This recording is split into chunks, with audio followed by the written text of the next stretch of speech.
Hello and welcome to lesson 27 of the Learning Guitar series.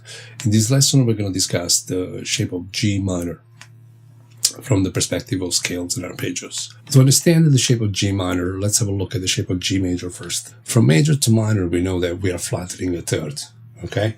So here is my major third, one of them, when it comes to this particular shape. The other one will be on my B string. In this case I'm playing B flat, so it would be the note D.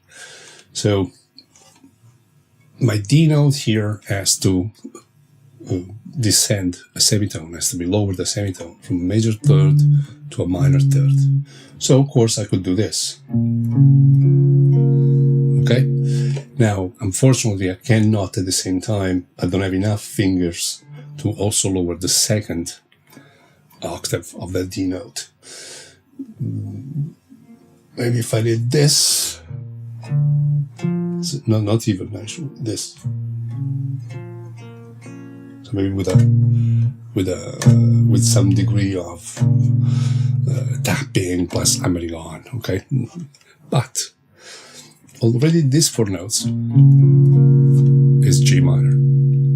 Also, because of the same theory, also these four notes is G minor, okay? I could start from here. So I'm actually omitting the root note. These are all shape of G minor. And on this, we're going to be basing all our scales and arpeggio in this particular shape. If you think of it in G, like we've done in most of the lessons so far, we have G minor in the shape of E, followed by G minor in the shape of D minor. Okay, you should be familiar with this. Then we have G in the shape of C minor. Last two lessons we discussed G in the shape of A minor, and now we find ourselves here, G in the shape of G minor. So from the point of view of the scale, just keep doing the exercises from lesson number 1. They still apply, they still work. So like say, again, let's go back to the key of G, we're still doing intervals.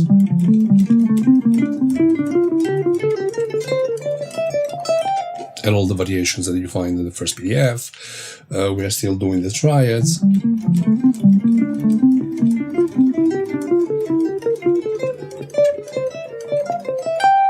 And as I said, since I presume you will start from lesson number 1, this will already be done, okay? And of course the groupings. This is group of 3. And then group of 4. As usual, I suggest you do this with a metronome, obviously. Arpeggios. Now that's the interesting part. As usual, we have a series of arpeggios. I'll show them to you on the guitar, but of course they're also on the PDF. As you can see, like you have the usual triad, minor 7, minor 6, other 9, 9, 6, 9. In this case, we can go all the way to 11, 13, so the entire modal arpeggio, so all the extensions. And also we have a arpeggio that we can spell over 2 octaves, because there is a second octave for the triad, for the minor 7, and for the minor 6. So this is the full caged arpeggio, and same thing, but just with the triad. This is with the minor 7, this is with the triad. And of course, 2 octaves. Let's start from that. Now, let's look at the arpeggios. Well, they're kind of simple in a way, once you get familiar with them. This is 1 flat 3 5. 1 flat 3 5 7. 1 flat 3 5 7 9. Now with the 11th, with the 13. So that's the full modal arpeggio. I call it like that because it contains all the notes of the mode. How do you exercise this? You simply take each individual arpeggio. So in this case, I'm going to start from a triad. Starting from A flat, I'm going to use the lowest possible available space on the neck. And just perform it like this.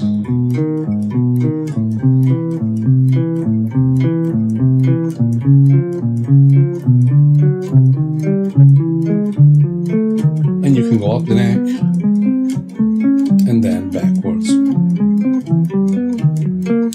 And you want to do the same thing reversed.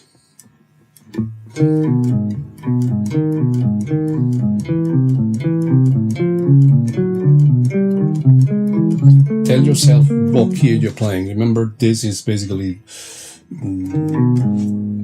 your root note. So in this case, this is A flat, A, B flat, B, C, C sharp, D, E flat, E. That's very important for your photographic memory, while repetition of doing this is important for your muscle memory. The third variation of this kind of exercise you want to do is alternate. So you are ascending as many times as you want, okay? Then you go up grammatically, descending, ascending, descending.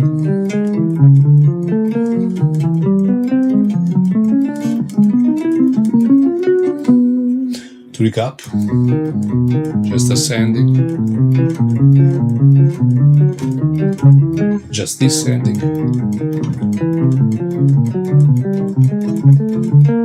alternate. This is basically just a triad. As you can see, there is a little bit of work to do, because you're gonna have to do the same then for -7 and for -6, minor with the other 9, 9, 6, 9, etc. In the PDF, this is explained on the second page. Having done this kind of exercises, now we look at the cage version. The cage version, as opposed to what we did so far, is using all the notes available. What does that mean? If you look at this particular, say for -7, okay, we have 1, flat 3, 5, flat 7, like I just explained to you.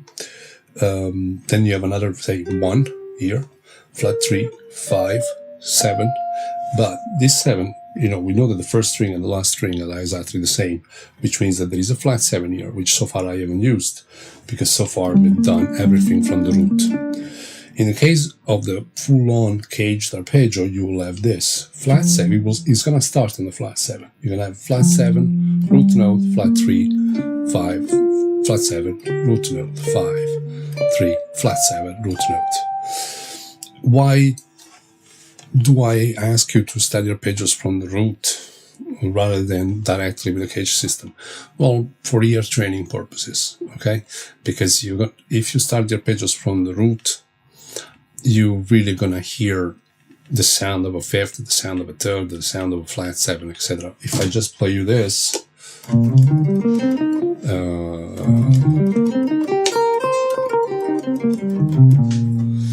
your ears will tend to feel like this is the resolving note, this is the root note, and in this case, this would be a B flat major 6. Okay. Instead, actually, what I wanted to play is actually C minor. Okay, and of course, now that I play the chord, you can hear it. Okay, but if I just do this, because I started from the root note, now you're hearing C minor. Okay. But the cage system is important because it allows us to cover all the area of the neck. So that's where we study both. So when we study the cage system, in this case, the shape will look like this. It's on the PDF anyway. And I would suggest again to study it chromatically. So do it in one particular key, in this case I mean A, as many times as you feel is necessary for your muscle memory to develop, and then move up chromatically on the guitar.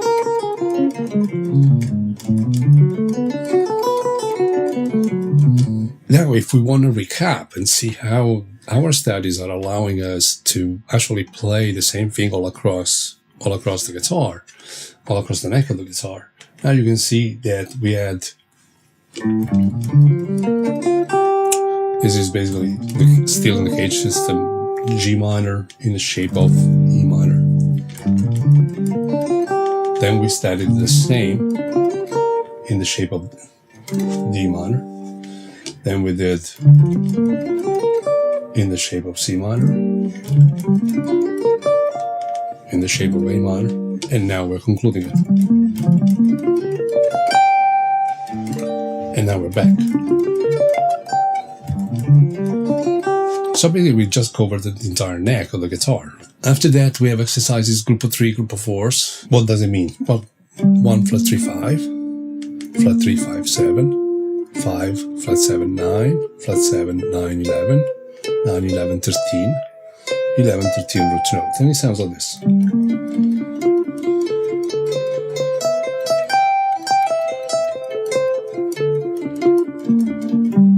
Okay, this is in the case of the modal arpeggio. And again, as an exercise, you can start from the lowest available position. And then eventually move chromatically.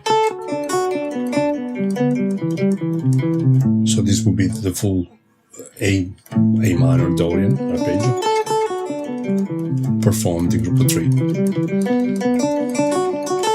Same thing can be done in group of 4.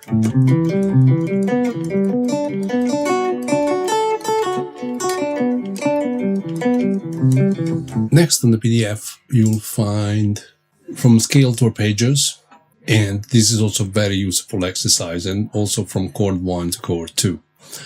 From chord number 1 to chord number 2 is, okay, if we're looking at it from the perspective of G, we say the G Dorian and F Ionian is the same thing. So in this case, we're passing from chord number 1, so that's F, major 7 in this case. I'm going to G.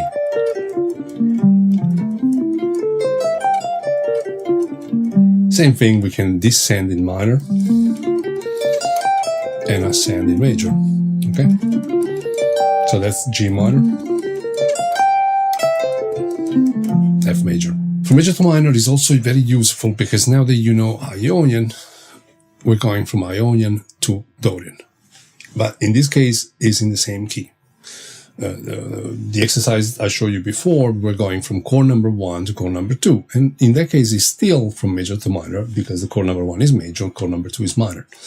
In this case, instead, we're looking at the same key. So we're looking at G major, going into G minor. So we're looking at, imagine playing, let's do this in the key of C.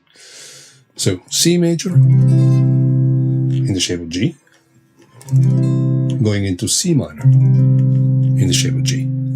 Okay, for C major we learned I don't remember, maybe lesson 13, that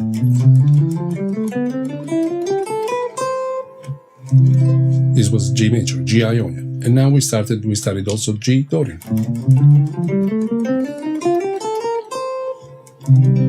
Or so this way you're gonna learn. You're gonna hear and learn the difference, okay? And again, that's where the modes, to me, really comes alive. So, Ionian, Dorian.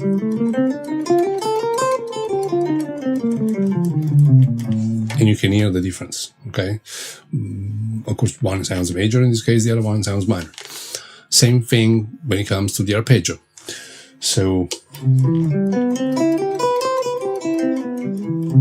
major 7 in this case, or like this, or starting from the major 7,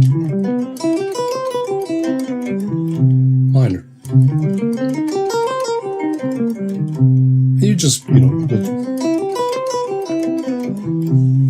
maybe if you don't want to work this stuff up chromatically, up and down the neck, because obviously it might take sometimes you might not have a lot of time to dedicate to the instrument. Maybe pick a different key. Say today you study everything that is in the PDF, you transpose it in C. Tomorrow you do it in F. As I said, so that you move on the neck and you visualize key centers. Last but not least, the connecting shapes. So now that we have all 5 shapes when it comes to Dorian for scales and arpeggios, you want to practice, once you know them, obviously, all 5 at the same time. So again, pick up a key, different key every day eventually. I'll use G, so you have a reference from all the other PDFs too. So you might want to start G Dorian in the shape of E.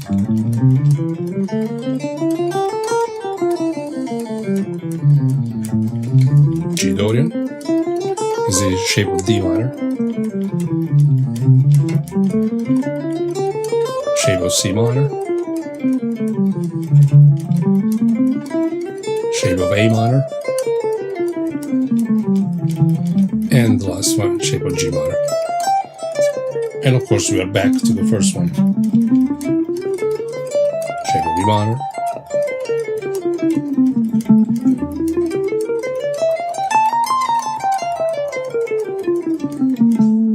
And that's Dorian. Before we finish this lesson, I already uploaded a backing track that you can use as an exercise to verify your knowledge of Dorian. And it's basically a cycle of fourths. So backing track simply is a chord progression that starts from G minor and move in interval of fourths.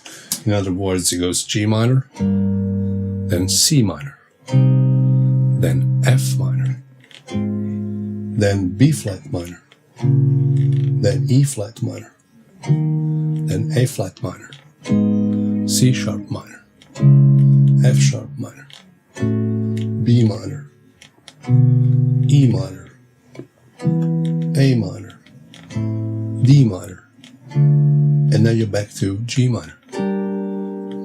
Because everything is moving in intervals of fourths. So from G, the fourth of G is C. Then from C, the fourth of C is F. And as you go, keep cycling in fourths, B flat, E flat, A flat, D flat, F sharp, B, E, A, D, and you're back to G. So you're covering all 12 keys. And as you practice, you want to see if you know just the scales in all shapes. You find yourself, okay, G minor. Do I know G minor Dorian? Let's choose an area to start from. I'm going to start from here. You can go, okay, that's G minor Dorian. Next is C minor Dorian. Do I know it? So this is my C. This is going to be my shape. Do I remember this shape? Okay.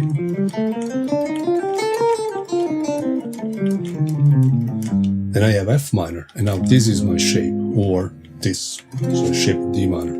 Do I remember that? Okay.